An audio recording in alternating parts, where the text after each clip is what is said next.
بسم اللہ الرحمن الرحیم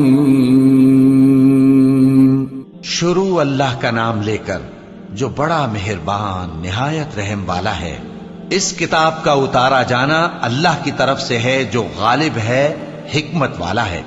اے پیغمبر، ہم نے یہ کتاب تمہاری طرف سچائی کے ساتھ نازل کی ہے، تو اللہ کی عبادت کرو، یعنی اس کی عبادت کو شرک سے خالص کر کے۔ دیکھو، خالص عبادت اللہ ہی کے لیے زیبا ہے، اور جن لوگوں نے اس کے سوا اور دوست بنائے ہیں وہ کہتے ہیں کہ ہم ان کو اس لیے پوجتے ہیں کہ وہ ہم کو اللہ کا مقرب بنا دیں۔ تو جن باتوں میں یہ اختلاف کرتے ہیں اللہ ان میں ان کا فیصلہ کر دے گا۔ بے شک اللہ اس شخص کو جو جھوٹا ناشکرا ہے ہدایت نہیں دیتا۔ اگر اللہ کسی کو اپنا بیٹا بنانا چاہتا تو اپنی مخلوق میں سے جس کو چاہتا منتخب کر لیتا۔ وہ پاک ہے، وہی ہے اللہ